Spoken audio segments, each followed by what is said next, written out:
How's it going, film and TV fans? Welcome back to another review on the Off the Cuff Film Reviews YouTube channel. Today we're looking at one of my personal favourite movies of 2022, Robert Eggers' third feature film, The Northman.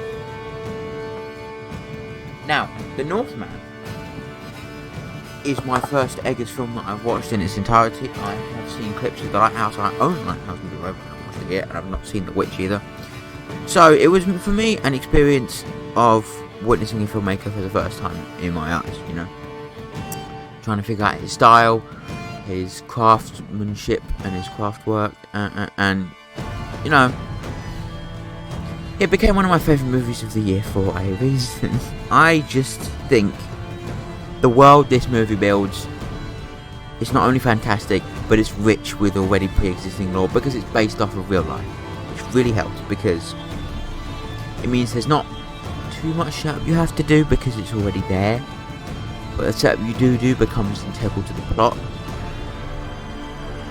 It has absolutely stunning visuals for the most part. Visually, it's a beautiful movie. The score by Robin Callahan and Sebastian Gainsborough is one of my favourite scores of the year, without a doubt. It's fantastic. The performances here we have are fantastic.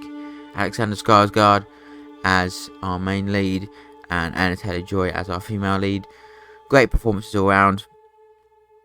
It's really sad to think that I saw this movie twice in the cinema, but it's widely known that this movie was a box office bomb. It bombed hard at the box office, and it's a shame because it's one of the most realistic movies, I think, where a lot of it is done practically and brutally as well, and that's what I love the most about The Northman. It's so real.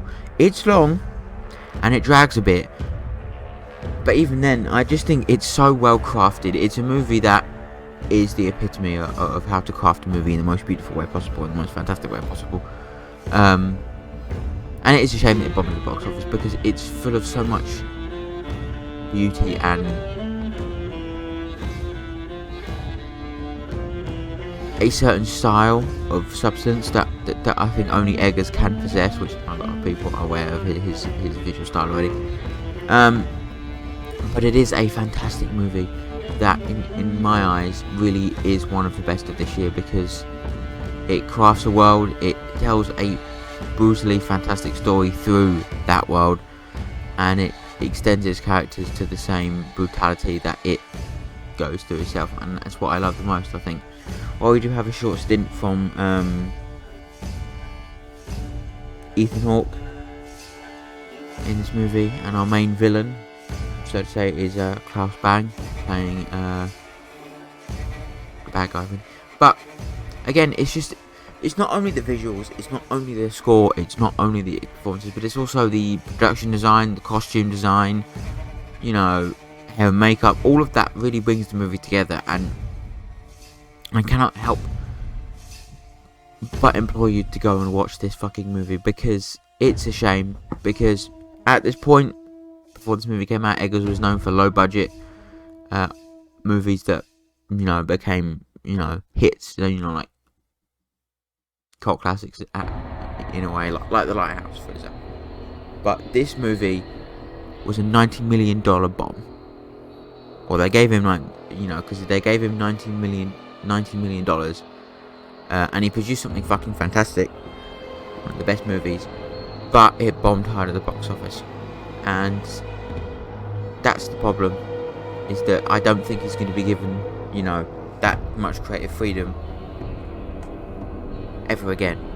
Now, again, I'm going to bring another movie up in terms of giving, you know, being a successful filmmaker under a small amount of creative freedom and giving it all and it not going so well. Now, the example I'm going to give here is Taika Waititi with Thor. Now, with Thor Ragnarok, he was given some control but not all of the control, and it turned out really, really well.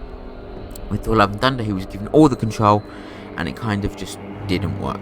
Here, it's kind of the opposite of that, but also not even the opposite, because here, Eggers was given little control and produced something fantastic. And given all the control, he created one of the best, you know, like, he created something absolutely magically fantastic. That's what this movie is, and that's what I don't really, and give my 2 cents on The Witch or The Lighthouse yet, but I know that they're very well received movies, and I know I'm looking forward to watching both of them.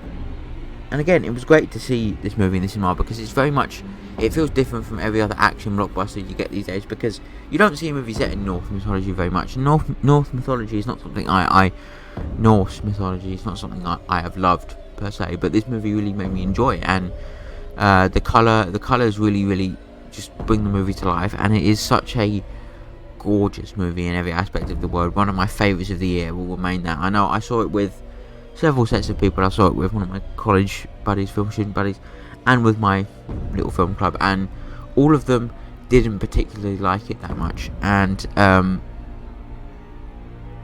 I can see why, because it's really not a movie for everyone. But I implore as many viewers to give it a chance. But I can understand if people don't like it, because it's not a movie for everyone. I, for one, fell in love with it as soon as, you know, the gorgeous visuals and the music started.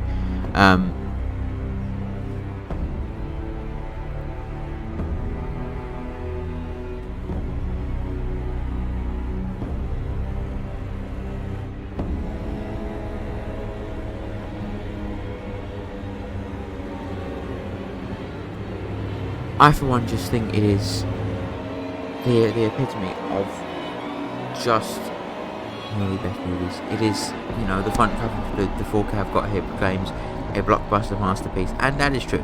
And it is just a great shame that it bombed at the box office, because it is one of my favourites of this year, one of my favourite movies ever, actually.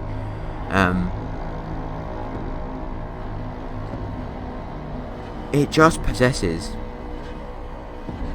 so much style and swagger, but it doesn't try and flaunt it. It just does what it wants to do, which in turn does involve a little flaunting, but it doesn't sort of, its goal is not to flaunt its budget at your face. Its goal is not to wave the $90 million at your face. Its goal is to craft the world with the $90 million and craft it to its best expertise, and that's exactly what it does. Eggers is a fantastic filmmaker, one I will certainly be looking out for his future stuff, and we're going back to revisiting his older stuff as well. And I cannot wait to see, you know, what he does next, because if it's anything like the Northman, it's going to be fucking fantastic. And I love the Northman. It's one of my favourite movies ever. I listen to the soundtrack on a regular basis because it's such a great soundtrack. It's a long album as well, about 43 tracks, yeah.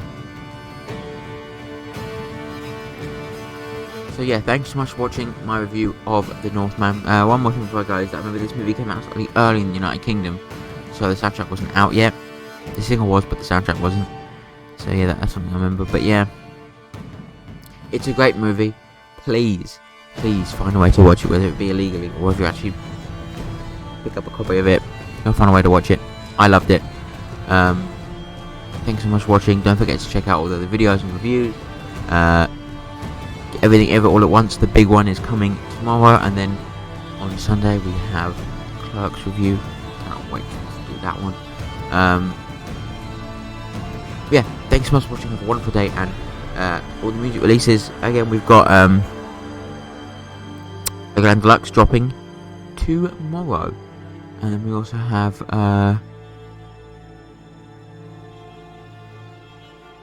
various other releases in this month. We've got Diggerland and Joyland, and yeah, that's about it. And also a new single and a new original, Lost at Sea. Funnily enough. Yeah, thanks so much for watching. Have a wonderful day. Don't forget that subscribe button, and bye bye for now.